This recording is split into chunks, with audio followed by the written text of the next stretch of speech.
Hello, LinkedIn community. Welcome to this special live session introducing how to bring the platform university to life. I'm Shruti Prakash, your host for today's webinar, and we have some great speakers who have lined up for us to take us through this discussion. First, we have Pete Cohen, development partner at RMIT University. Hello, Pete.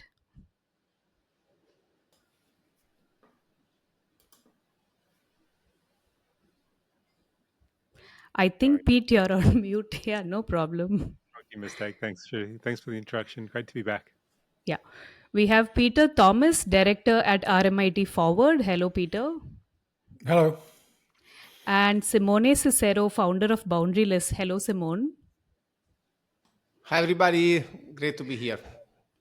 We also have one more special guest who is with us on this webinar. That's Frank, founder at Convivial Ideas. Frank has extensive experience driving transformation across multiple Australian universities. His work has spanned in key areas such as implementing agile ways of working, managing complex organizational change, and navigating the unique challenges of university shared services. Hello, Frank. Hello, thanks for having me. We're excited to learn from all of their expertise and hear their thoughts on the platform university concept and how this can address the challenges while opening new opportunities for transformation. A quick recap on the platform university. The platform university presents a transformative agenda for universities. As universities face increasing complexities in market demands, this initiative proposes that they adapt a platform organization model and entrepreneurial ecosystem enabling organizations framework. It also helps universities to become more agile, entrepreneurial, and market ready. This entire collaboration is led between two innovative organizations, which is RMIT Forward, RMIT Center for Future Skills and Workforce Transformation, and Boundaryless. I will also make sure to link more notes in our comments below, so do check it out. In this second session, we will learn how to bring the platform university concept into life. So, first, I will pass on the session to Simone, who will take us through the introductory videos by Bill Fisher. Thank you. Thank you so much, Shruti.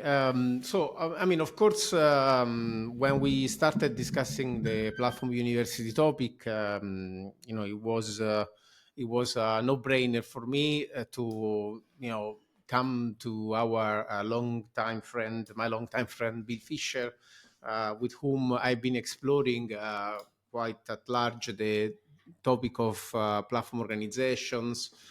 Bill has a long experience in entrepreneurial ecosystemic models. He has been consulting and helping advising a higher group in their transformation for decades now. So Bill has always been my go-to go-to partner to talk about the platform organization more in general. And also, of course, he has such a vast experience as a teacher, as a professor.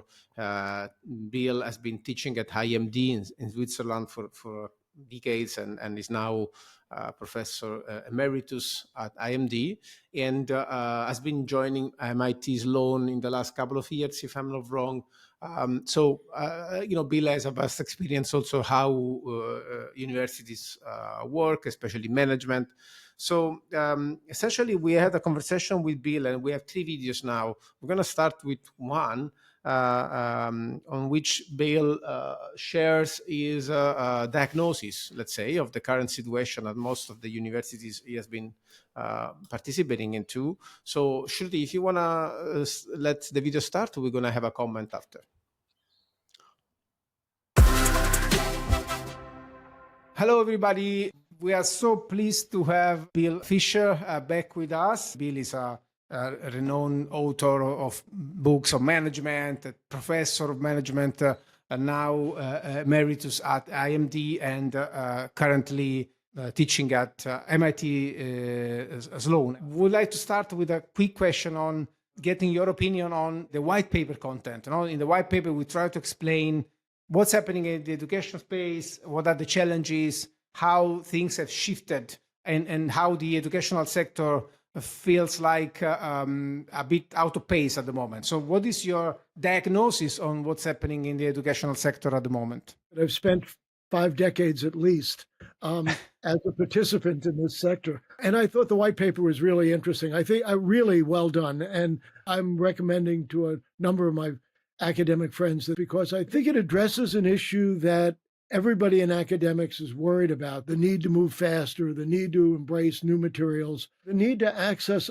unfamiliar expertise domains. If you're in a room full of executives who are struggling with issues that are highly technical, well beyond what the capabilities are of most business school professors. So you need to be able to access this unfamiliar expertise, but bring it into conventional business frameworks, content, languages, things of this nature.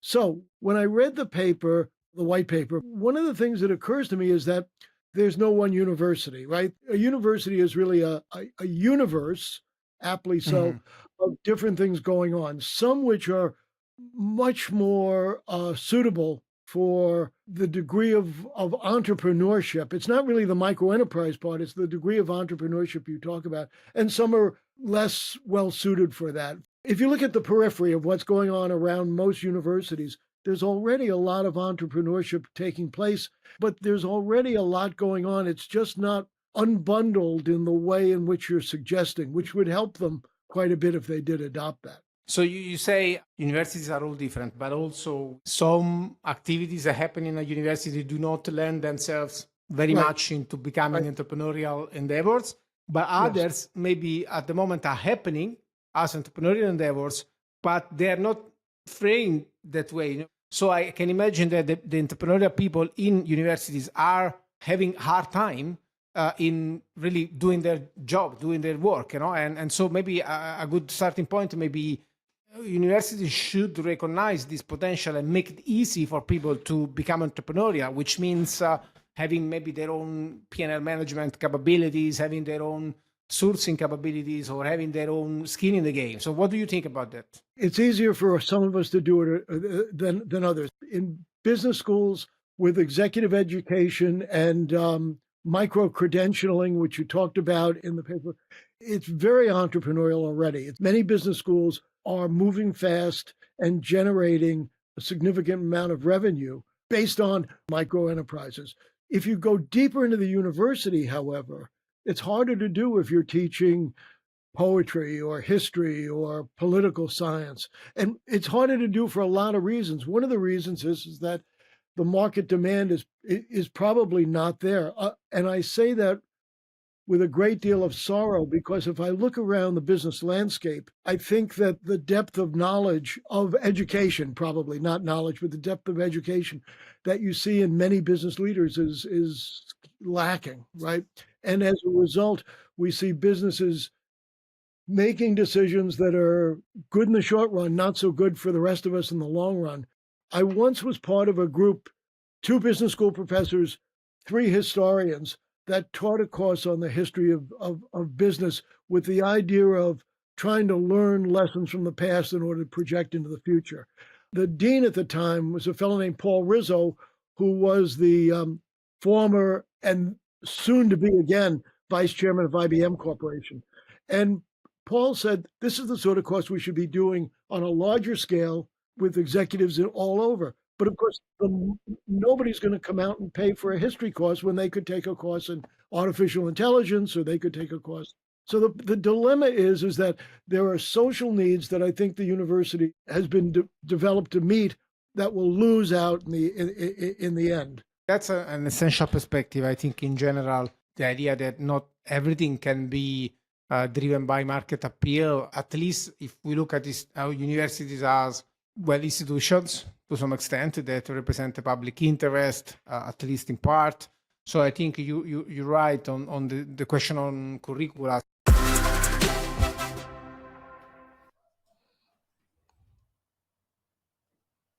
Okay, surely I think you have to remove the video from the preview, otherwise people won't see me.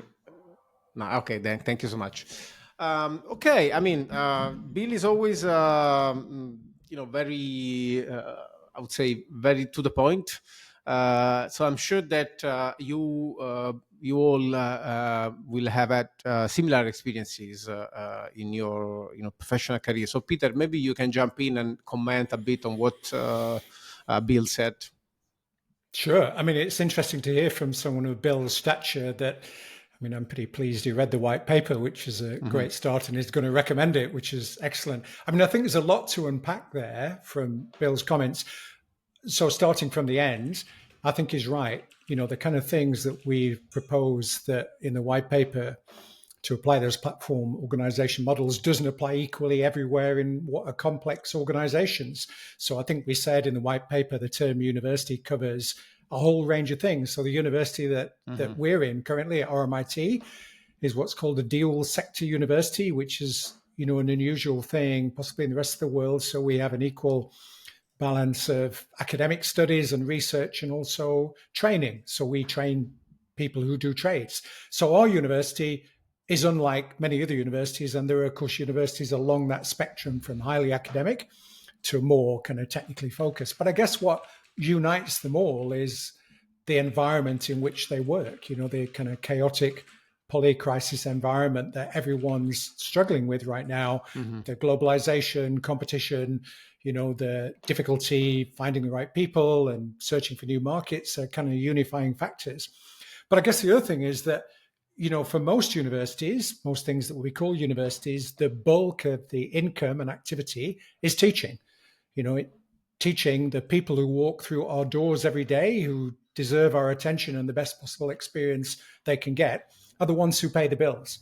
And again, that varies. So some universities have more research income, more research activity, and others have more entrepreneurial, what Bill identifies as entrepreneurial activity. So I think there's some unifying things that, across the sector. But the other thing interesting, Sadi, was that the thing he said was that this stuff's happening already. And I think he's right.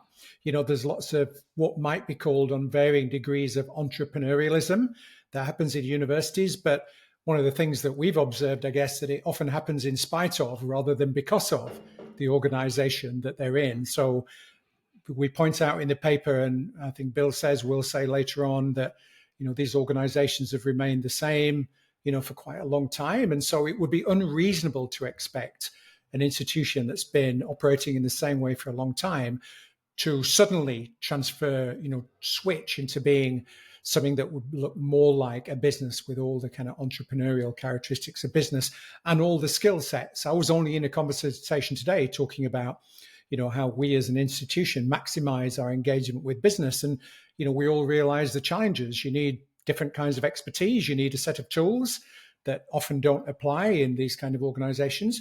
And you need the kind of planning, the abilities to plan and manage a portfolio of activities and understand things from a commercial perspective. So I think Bill's diagnosis is exactly right that, one, that not all universities are the same, correct? Two, that, this stuff's happening already, but it's around the periphery. And three, that it doesn't equally apply to all areas, although I think there's a huge entrepreneurial appetite for people in poetry, for example. Besides universities teaching courses and Shruti, monetizing courses, what's happening with the video? do Sorry. you see Started the video. interest in universities? Can you stop starting it to think for a that- moment, please? Thank you so much. I don't know what happened. Sorry, Peter, you can That's all continue. right. Don't worry. I was just saying, I'll finish off my comment. My comment was, I think it'd be great to see poets as entrepreneurs in universities. Okay, I mean, thank you so much, Peter. I don't know if the others you want to jump in, or we can do. I actually have an inch that the second video from Bill is very much resonant with what Peter said. So maybe we can also jump on the second video and continue our comment because Can I I make think just it's one really comment? online. Can I Yeah, just make one Frank? comment beforehand because Yeah. I loved the statement that Bill made there that a university is like a universe. And I think Peter commented a lot on how universities themselves are different, but also internally universities are not a cohesive one thing. They are like they are. They are so Right. multifaceted. And in terms of adoption, I think that's a really critical thing to consider.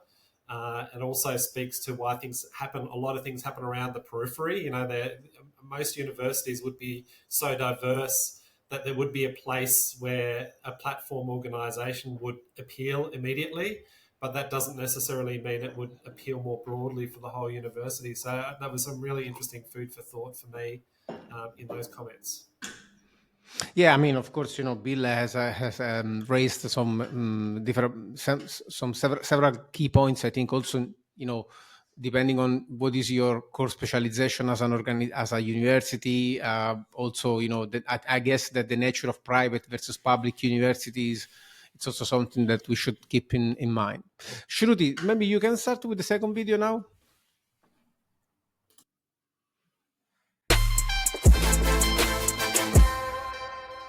Besides universities teaching courses and monetizing courses, do you see the interest in universities starting to think themselves as something different than a course factory? For example, with advisory services or even venture building or product development, whatever. Certainly with providing of educational services tailored specifically for commercial interests, there's a great deal happening already.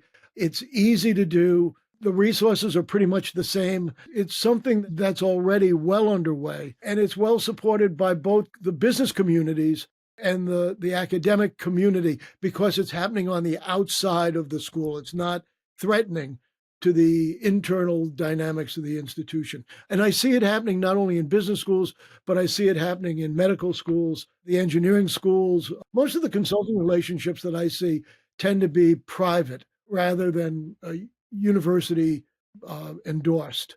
I think that's probably because of the liabilities that might be associated with the giving of advice. But otherwise, I see a lot of this taking place. You know what the problem, Simone, is that I think that it's taking place on an ad hoc basis, and there's very little information about how it's being done and what works and what doesn't work. And I think what's really interesting about your white paper is that you provide a framework and a vocabulary for sharing experiences so that people can do this in a more thoughtful way. I don't want to use the term organized way, but because it's unbundled, they lack guidance on how to do this well. Everyone is an experiment. Your perspective is fairly refreshing, right? Because you paint the picture of, and I think it's also because of your experience with really highly recognized brands, like IMD or MIT Sloan.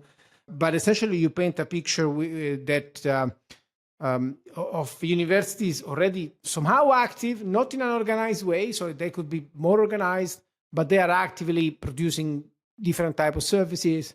So I think it's a refreshing perspective. So when you said you have been finding yourself on both sides of the spectrum, right? Running a micro-entrepreneurial experiment and also doing more traditional work. And you have seen, you told me you are conflicted, let's say, in terms of these aspects. The conflict, is it related to the institutional role that you mentioned at the start that needs to be pursued and the potential, or it's other things that you believe can create friction in a university as it embraces more entrepreneurial, micro-entrepreneurial and portfolio of services? Where I've seen difficulties has been when some schools are well positioned to generate these additional resources and revenues, and other schools aren't. And so there's internal political jealousy.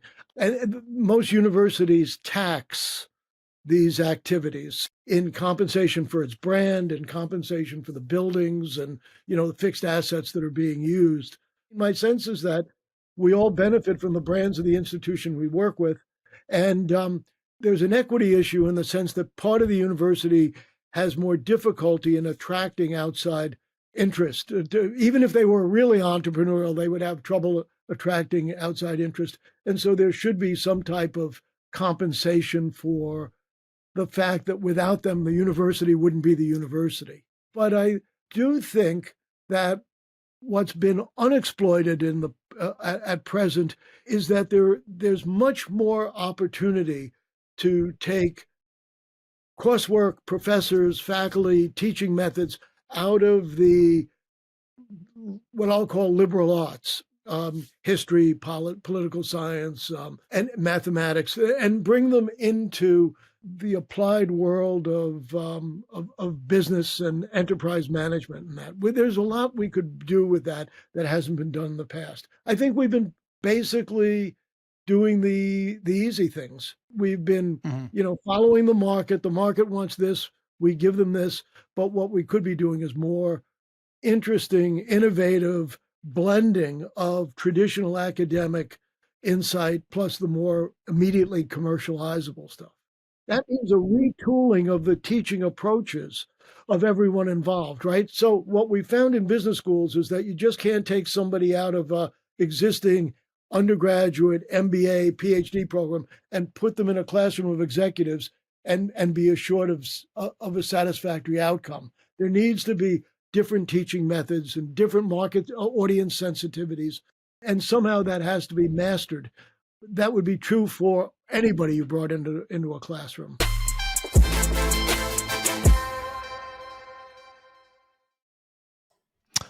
Thank you, Shruti, for the video. Pete, your turn. What does the video from Bill, what kind of thinking has kicked up on your side of the conversation?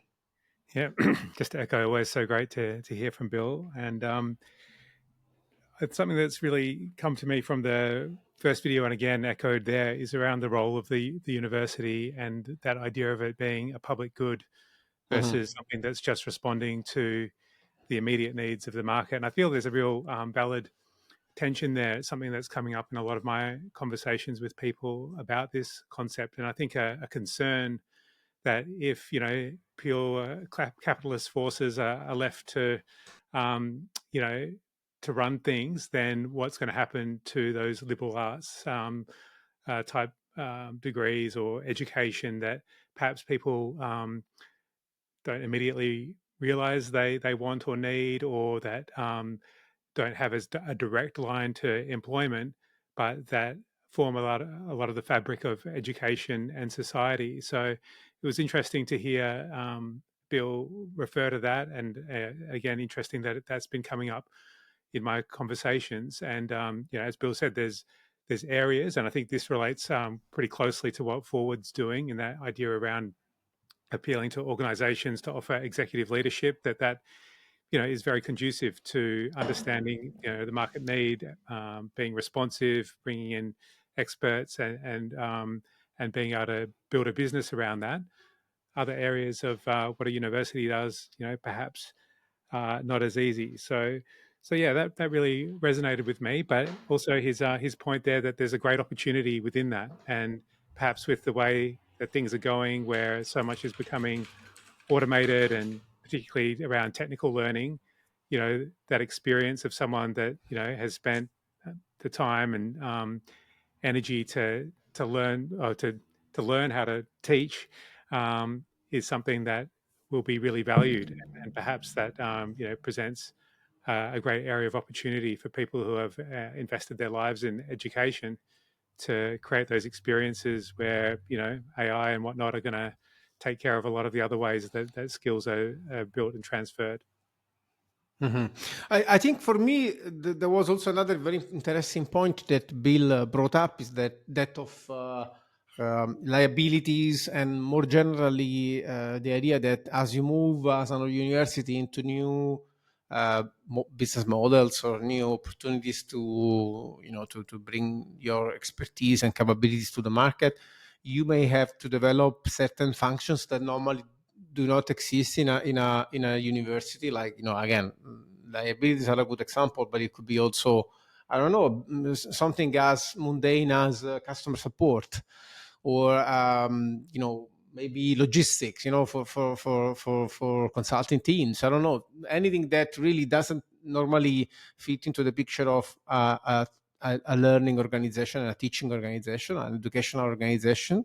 So this, I mean, for me, means mainly that as universities want to move into new opportunities, they need to do it in an organized way. So it cannot really happen in a very disorganized and non-strategic way, because otherwise I think the best you can get is still very limited, very complex to manage. So to streamline the new type of operations, you may have to start as a platform university, as a platform organization university.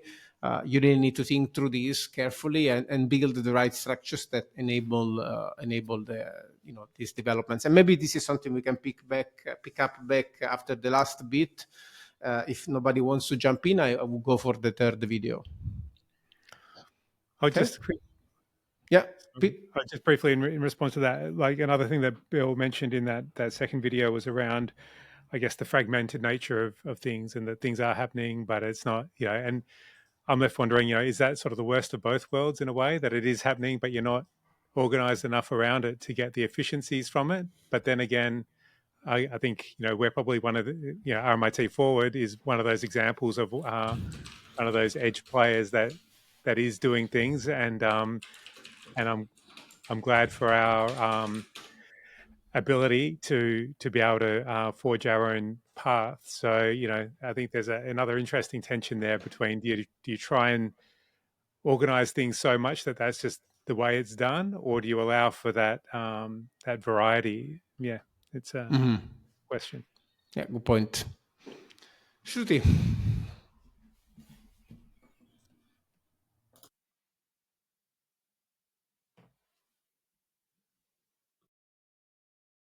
It's just taking a second to load. Sorry.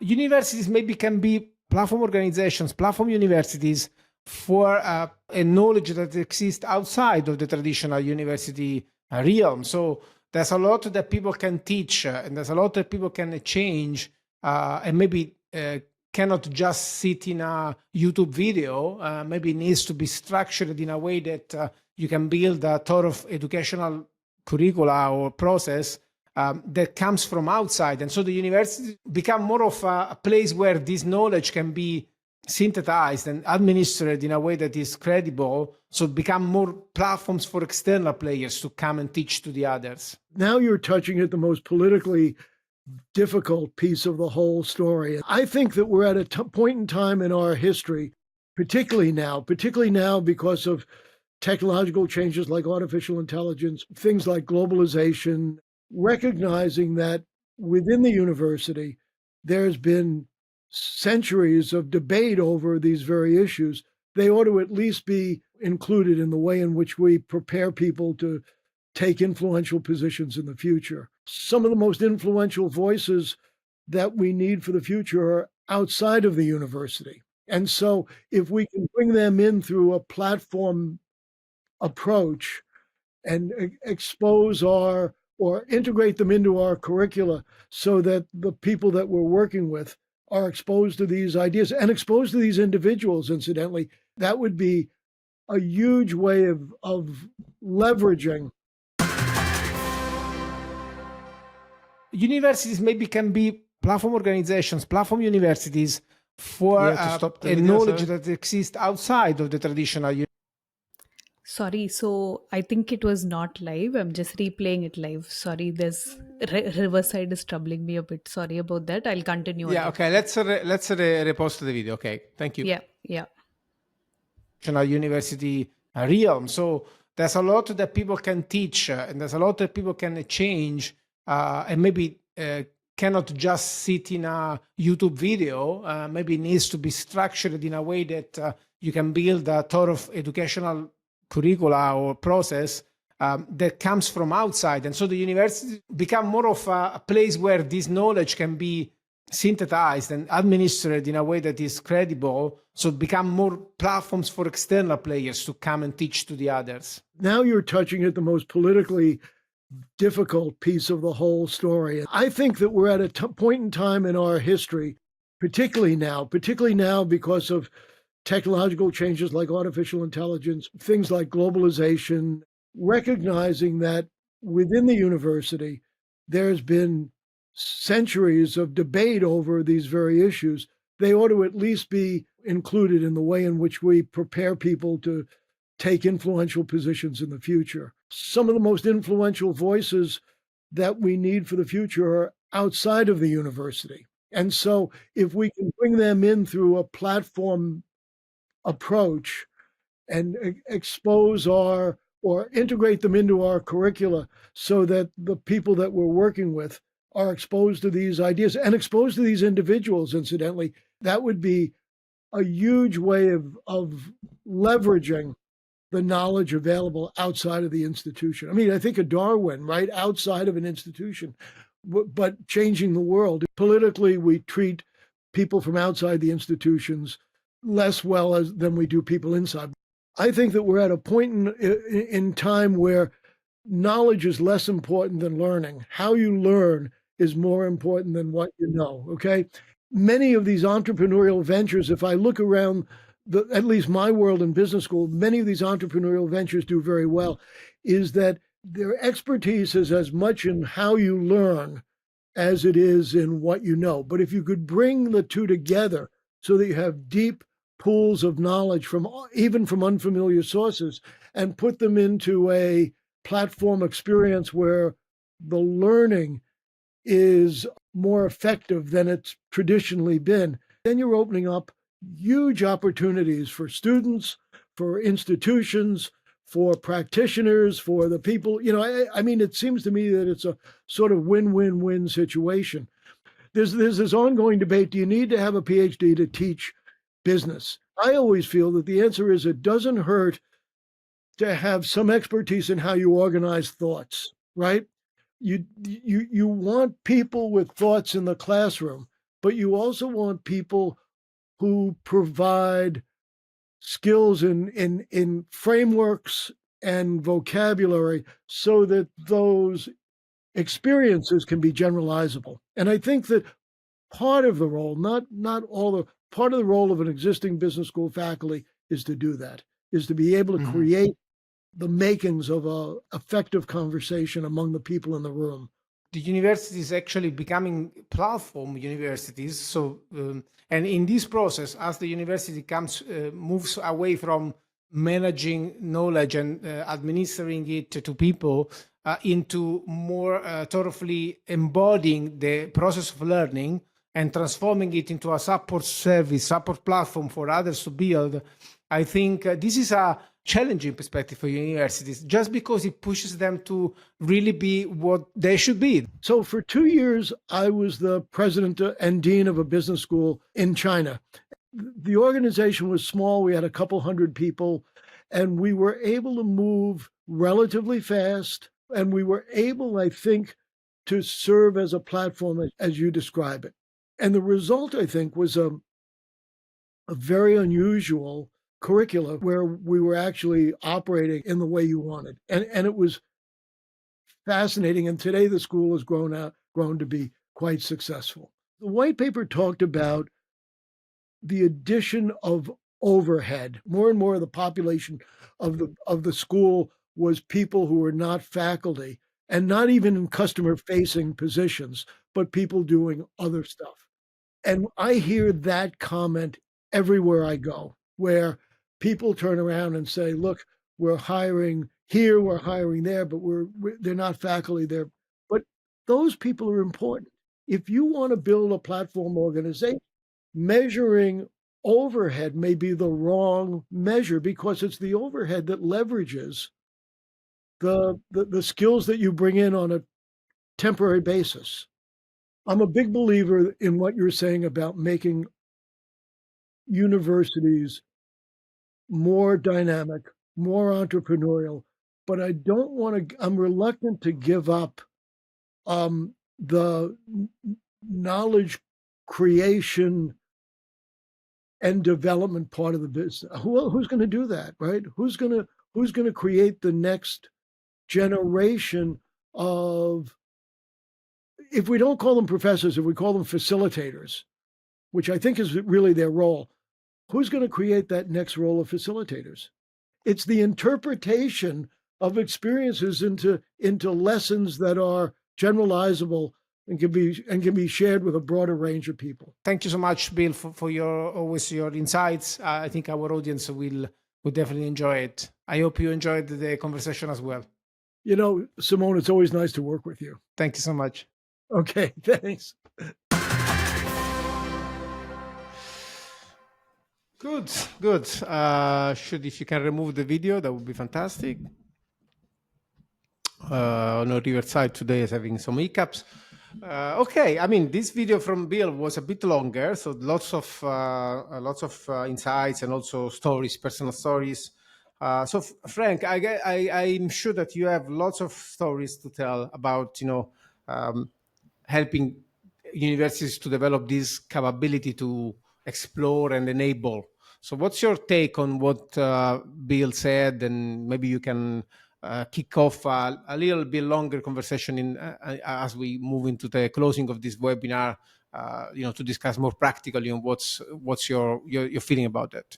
Sure. I think one of the first thing that strikes me about this particular video is Bill talks about, what really is the purpose of the university in the future.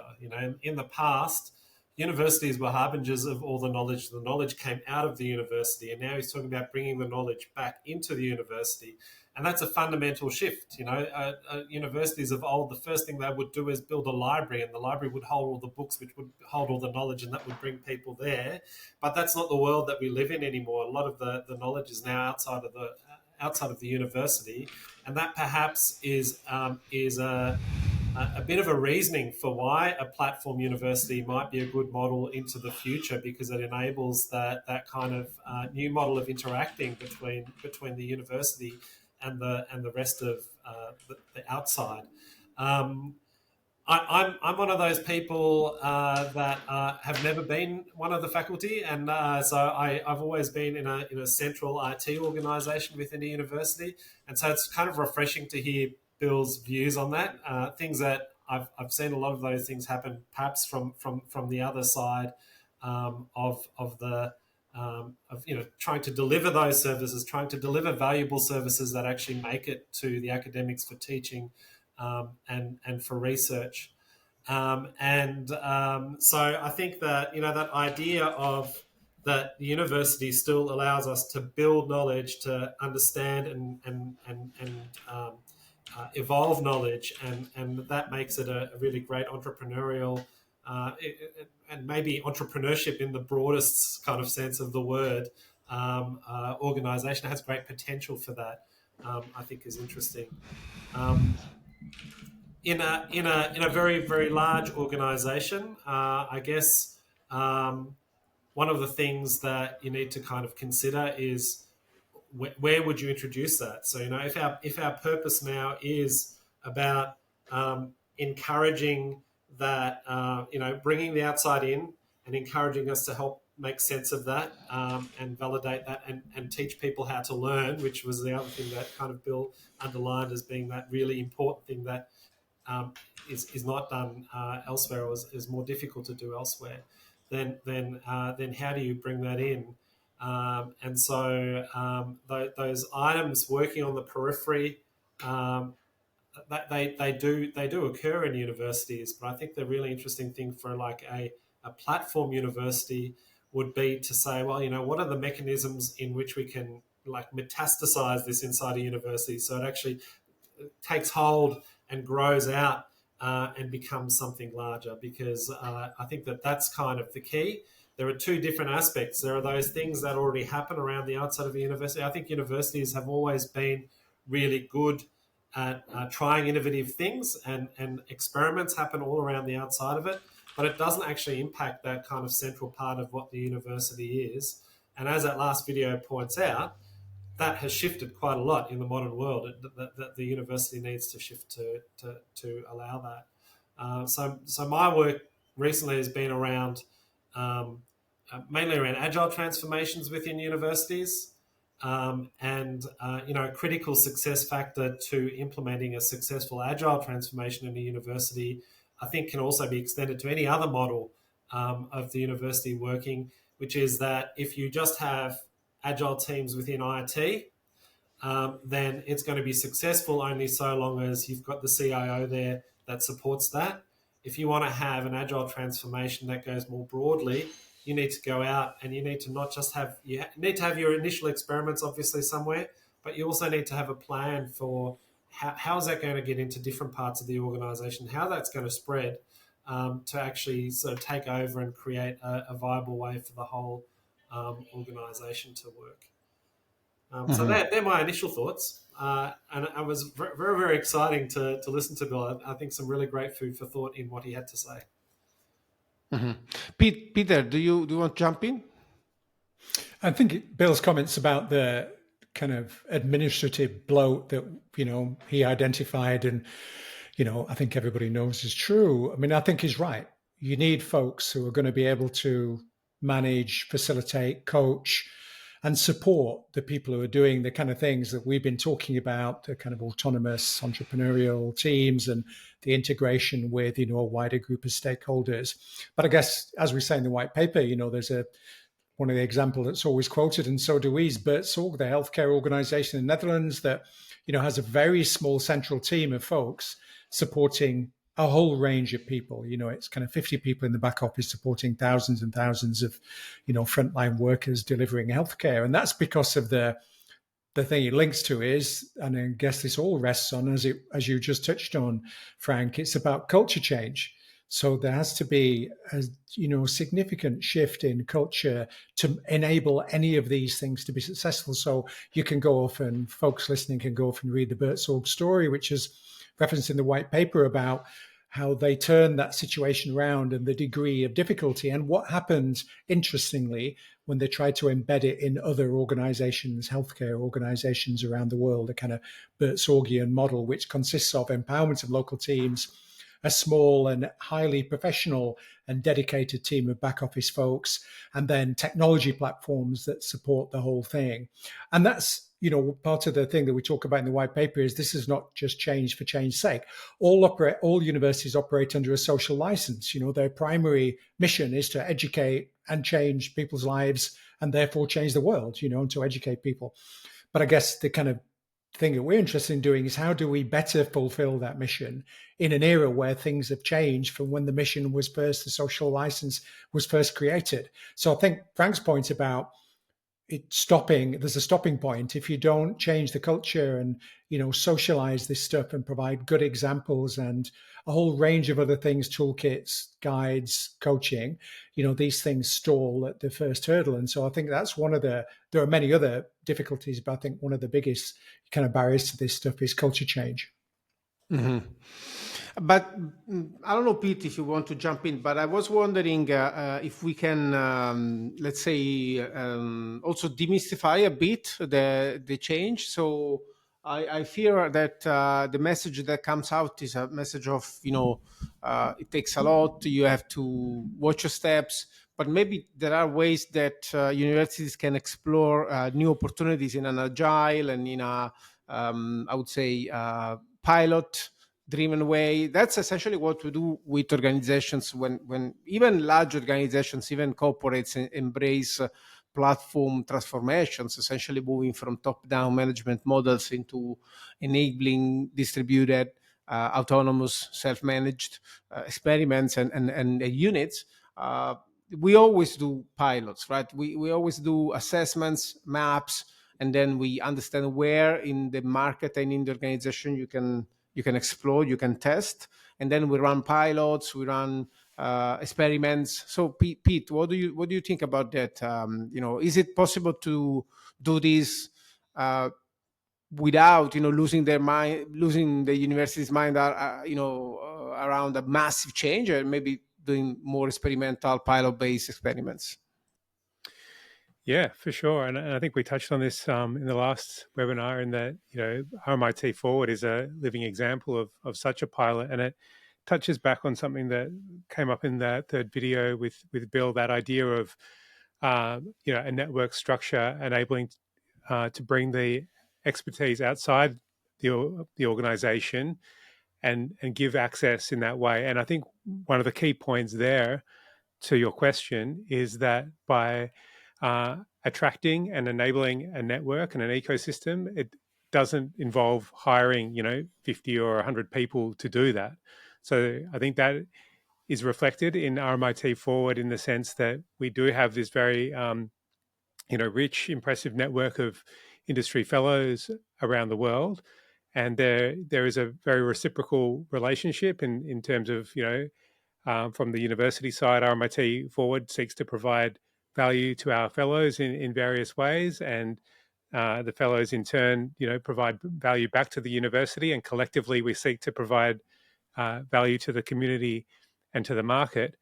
But I think one of the key differences there is that, it's not like that carries a multi-$100,000 price tag um, to hire those people and keep them on the books. Rather, it's, back to what we were saying a moment ago, having a small core team that enables that ecosystem, and then together we go out to market. So, I think that is one example of a way that we can start pilots without that big risk. And in our particular case, it is probably one of those I guess areas that Bill mentioned is a bit more conducive in that looking to executive education, that kind of thing. But again, that's a good place to start. And part of the way that we're working through this is to capture the learnings as we go and share them. Basically, exactly what we're doing right now. I think that's another part. That's the reason you do pilots, and I think it's the other side of the coin as well. Don't just do it and not share your learnings, but find the people and the executive sponsorship within the university that's going to enable you to generate and share learnings. So yeah, I think there are a few of the ingredients that that others can look to for ways to get started. And if I could I was thinking, just yeah. add to that, I think it's not the size of the pilot that matters. It's where in the university you start it.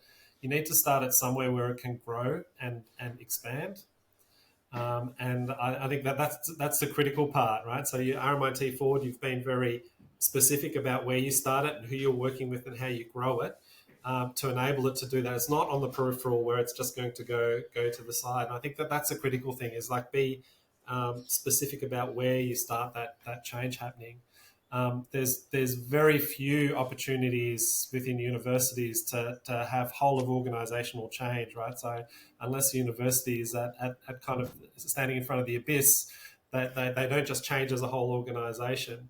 But when those moments of truth do come, and they will come for universities, they're probably coming more often now than they have in the past.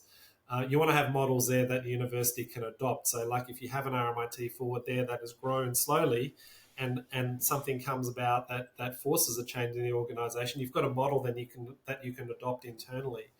And universities do, I think, like to do that, to kind of leverage their research and their experience to get themselves out of problems. Mm-hmm.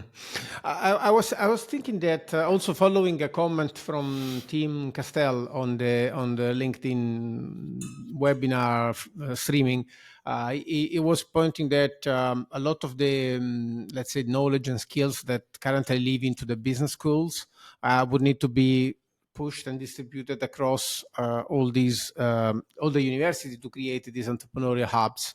So I was wondering if maybe universities as feature business schools are advantaged, and I guess to some extent they are, because they have this understanding of market elements and entrepreneurship more generally. But at the same time, I was wondering, can also this opportunity be seen as a way for universities to prove their actual capabilities in delivering entrepreneurial value? So, for example, if you have a business school that has a separate unit, maybe that can, explore the market and create new business models and new revenues for the university, this is a powerful signal, right, for your students that you have the knowledge, but also it could be an interesting way for students to let's say, see potential patterns and paths also that they can take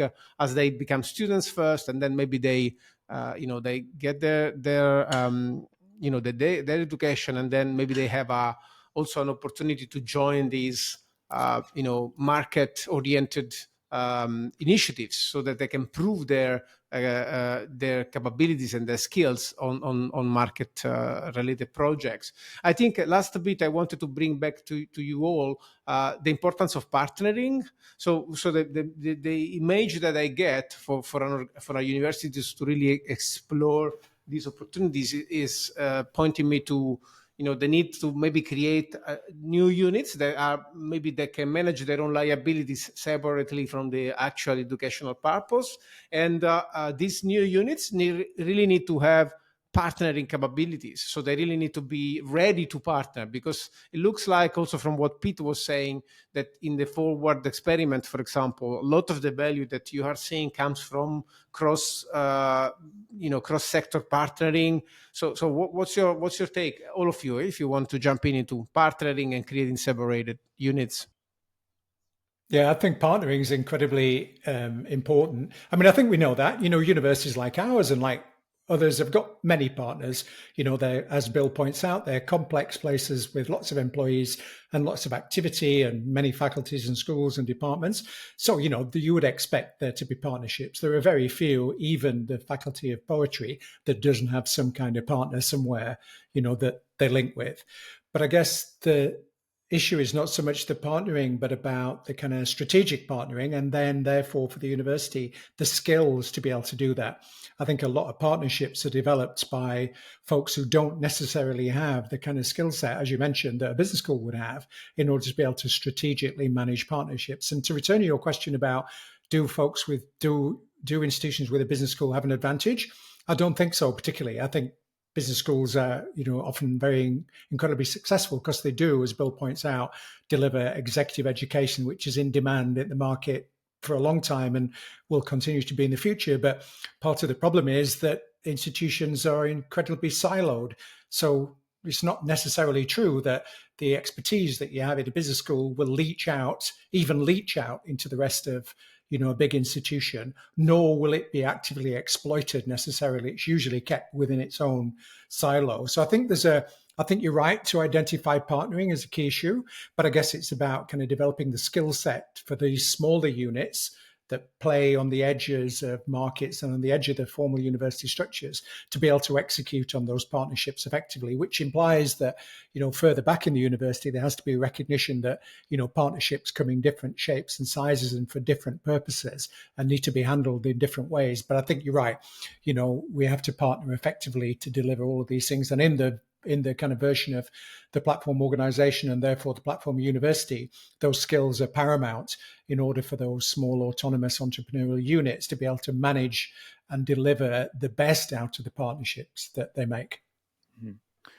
And I'd just add, I feel that, as in any partnership, that reciprocity is, central. It's part of the fabric of having a partnership. And something that we encounter is sometimes, people outside universities see it as kind of free stuff. It's like, oh, you're not a business, it's not commercial, so not valued in the same way. And sometimes it can be similar in the other direction as well, that perhaps the way the university has been accustomed to working with contractors or staff or other organizations has been, as the incumbent, the large upper hand, and not, seeking out that really reciprocal type partnership arrangement. So I think that's a skill. It's always been an important one, and it will only become more important as we seek to operate in this way. I think just in addition to partnering, also there's another aspect I think that's critical for the platform organization, which is the networking aspect of it. I think that there's one thing around finding single partners or individual partners, and I think that gets done quite a lot. I think when you're in a more complex ecosystem where different parties may come in and out, and being able to manage that effectively and foster that interaction, that's actually, I think, a really interesting skill that will develop out of that, and is kind of an extension, I think, on partnership. I mean, in our kind of feature roadmap for Forward, we've identified roles that are called ecosystem coordinators, and that's their job. their job is to do whatever's necessary, but their prime focus is to nurture and grow the ecosystem and ensure that the kind of equitable relationships are sensitively managed such that everybody's receiving the value that they set out to get. So I think that's a job. And with a distinct skill set which is not necessarily being taught currently. So I think those are new kind of the many new kinds of jobs that are arising. And, there's an annual list of what new jobs have arisen this year, including prompt engineer last year, whatever it might be.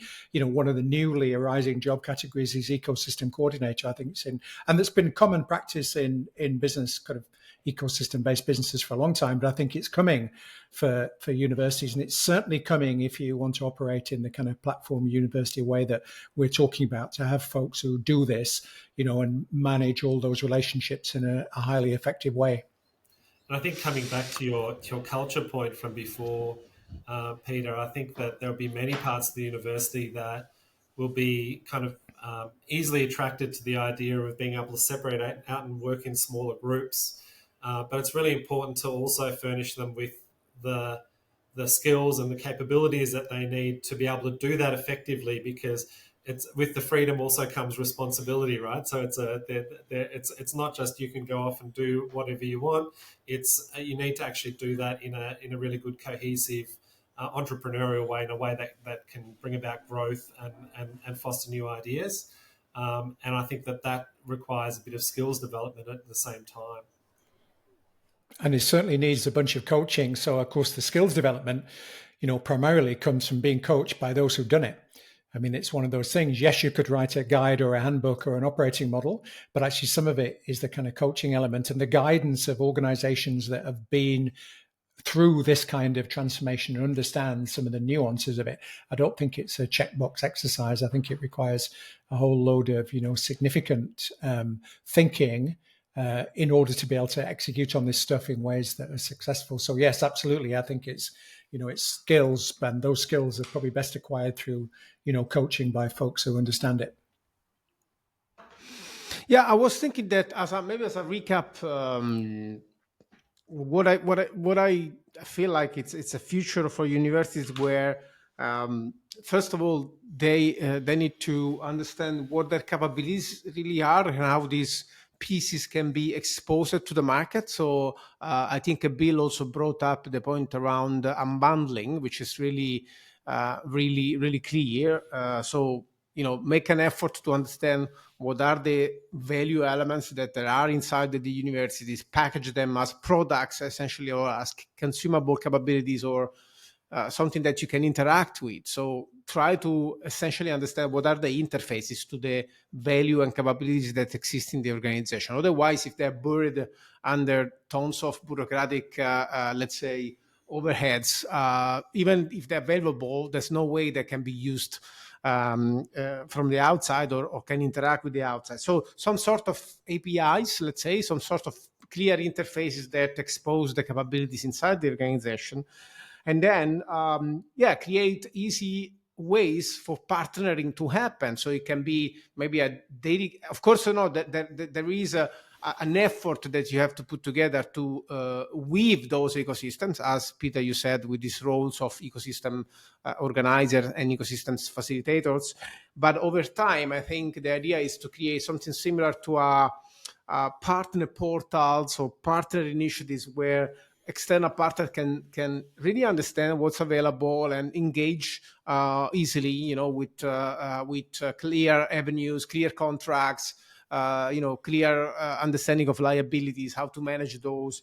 Also, clear understanding of how new value, new IP, when it gets created, can be shared across, the members and of the partnership. Because sometimes, when you work with universities, you always have this concern that all the IP that gets created, you really don't know how to manage it and who claims, rights on it. So it's really important that all these things are clarified. So again, first of all, package the value in a way that is clear and easy to use, favor partnering, and then probably invest actively into weaving those partnerships around the university as a starting point. And of course, keep an eye on the talent that exists in the organizations. We also mentioned that students represent a very powerful potential energy that comes into the university and can possibly be facilitated and enabled in their entrepreneurial journey. So the university, especially business schools,